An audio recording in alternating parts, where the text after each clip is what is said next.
আসসালামু আলাইকুম গার্দাসলার ওসমানী খেলাফতের পক্ষ থেকে আমি আব্দুল্লাহ আল মানসুর। আজকের ভিডিওতে বাংলাদেশের জনপ্রিয় তুর্কি ড্রামা সিরিজ কৌলুস ওসমান সিজন 5 সম্পর্কে কিছু কথা বলতে যাচ্ছি এবং আজকের ভিডিওতে আমরা জানবো মঙ্গোলিয়ানরা কি আবারও ওসমানীয় সাম্রাজ্যের দিকে ধাপিত হবে কিনা অথবা সীমান্তর দিকে তারা কি আবারও আসবে কিনা।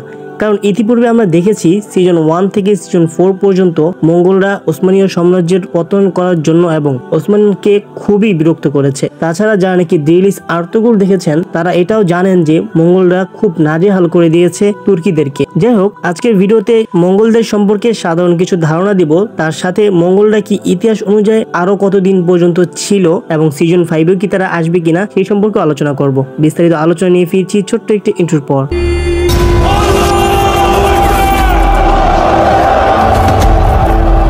ভিডিও শুরু করার পূর্বে বলে নিচ্ছি, যদি আমাদের চ্যানেলে আপনি নতুন হয়ে থাকেন তাহলে অবশ্যই আমাদের চ্যানেলটি সাবস্ক্রাইব করে রাখবেন।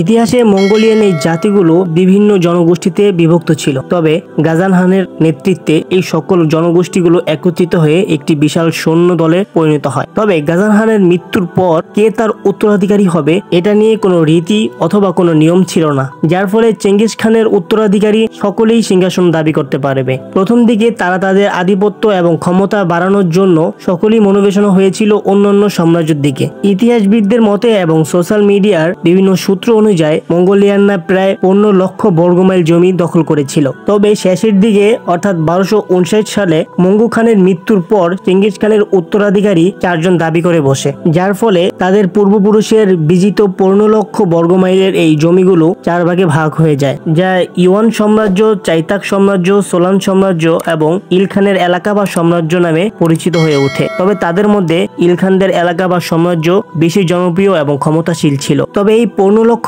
বর্গ মাইলের জমিগুলো তারা 4 ভাগে ভাগ করে সুখী হয় না, ফলে তারা অন্য জমিগুলোর উপর নজর বাদ দিয়ে নিজেদের জমির উপর মনোবেশনা হয় এবং একে অন্যের উপর যুদ্ধ ঘোষণা করে দেয়। ফলে মঙ্গোলিয়ানরা নিজেরাই নিজেদের মধ্যে যুদ্ধ করা শুরু করে। ইতিহাসের মতে 1315, 16 অথবা 17 এই 3 বছরের যে কোনো এক বছরের মধ্যে এই বৃহৎ সাম্রাজ্যটি ক্ষুদ্র ক্ষুদ্র হয়ে ভেঙে যায়। মঙ্গোলিয়ান জাতিগুলো পৃথিবীর বিভিন্ন অঞ্চলে ছড়িয়ে ছিটে যায়, যার ফলে এই বৃহৎ ইতিহাসের মানুষ খেকো এই সাম্রাজ্যটি ধ্বংস হয়ে পড়ে। তবে ইতিহাসে তারা যদি আরো 600 বছর বেঁচে থাকতো তাহলে পুরো পৃথিবী তাদের আয়ত্ত থাকতো এবং কোনো ইতিহাসবিদদের মতেও যদি চেঙ্গিস খান আরো 10 বছর জীবিত থাকতো তাহলে সে পুরো পৃথিবীকে নিজের আয়ত্ত নিয়ে আনতো। এখন কথা বলা যাক কৌলুস ওসমান সিরিজ সম্পর্কে, যেখানে আমরা দেখেছি সর্বশেষ মঙ্গোলিয়ান সেনাপতি নাইমানের মাধ্যমে ওসমান বে মঙ্গলদেরকে বিতাড়িত করেছে। তবে এইখানে যেটা আমরা দেখেছি মঙ্গলদের মধ্যে বর্তমানে সংঘর্ষ চলছে। তবে কি আগামী সিজন 5এও মঙ্গলরা থাকতে চলছে নাকি তাদের সাথে সমঝোতা হবে? তবে এটা আপনারা জেনে রাখবেন,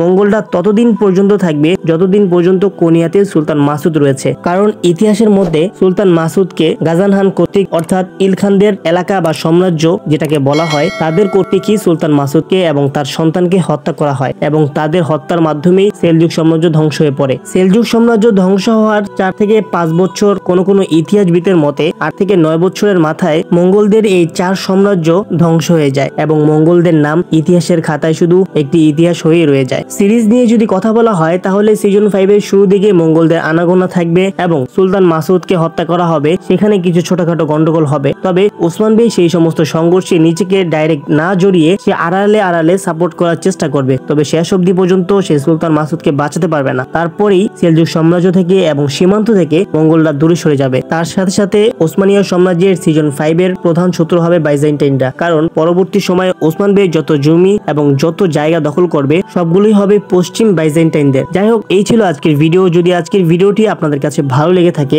এবং আমাদের চ্যানেলে যদি আপনি নতুন হয়ে থাকেন অবশ্যই আমাদের চ্যানেলটি সাবস্ক্রাইব করে দিবেন এবং সিরিজ সম্পর্কিত ও ইতিহাস নিয়ে নানান ভিডিও পেতে অবশ্যই আমাদের সাথে থাকবেন। দেখা হচ্ছে নতুন কোনো ভিডিওতে। ভালো থাকবেন, সুস্থ থাকবেন। আসসালামু আলাইকুম।